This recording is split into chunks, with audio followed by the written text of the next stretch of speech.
Are you trying to add beautiful napkin images to your surface, but you're having trouble cutting or tearing them out of the napkin? This can be so frustrating when the napkin doesn't rip the way that you want it to, and it can create a lot of frustration when you're trying to add them to a piece. Today we'll cover 3 different ways that you can take apart your napkins in a way that doesn't ruin these beautiful images. The first thing you may be inclined to do is just tear your napkin.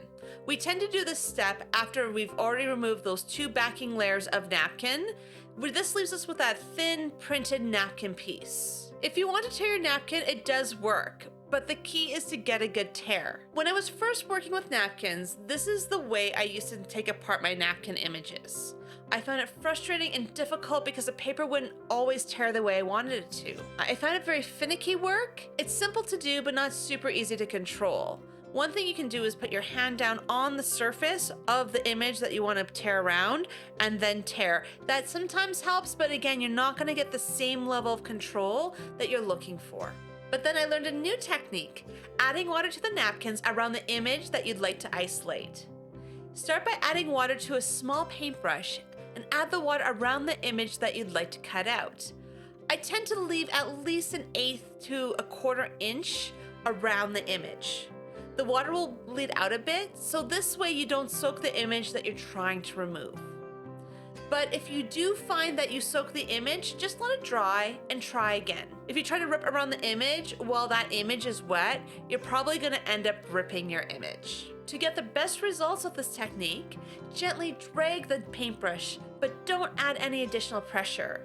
If you do, this can tear that delicate napkin. Add a water a bit at a time and gently separate the 2 pieces of napkin. I like doing this on a flat surface because it keeps me from accidentally tearing my focal image. This is a fast and easy way if you don't mind a little bit of the paper as a halo around your piece. I like using this technique especially if I'm trying to get the hard edge removed around the edge of my napkins. If you add the napkin to your page without removing those hard edges, it is very visible on the finished page. So generally, if I'm using a large section of napkin and if it's not going to go past the edge of my page, I will always remove those edges. That way you always end up with an image that's a little bit soft and you can blend it in with paint and other things. So what if you want to cut out a very intricate image out of your napkin? Using scissors doesn't work because the image is so delicate and so floppy, it's really hard to control. So what's our solution? This is where we need to be a little bit clever. Instead of removing all the napkin layers, only remove one of the layers. This will leave you with a white layer and the colored layer that are attached together. Take a piece of paper, any paper will do. Today I'm using some copy paper. Add the Yoo-hoo glue stick to the white paper and then stick the 2 pieces of napkin to the paper, the white side down. Using scissors, carefully fussy cut around the napkin image. Once it's cut out completely, then gently separate the white napkin backing from the colored layer.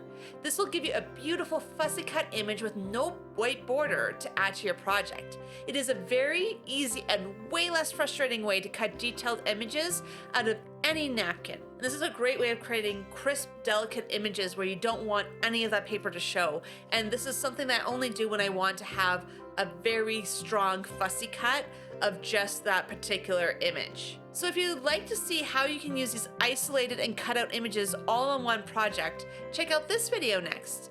I'll be sharing the ways that you can seamlessly add multiple images together in a way that looks really cohesive and part of one project.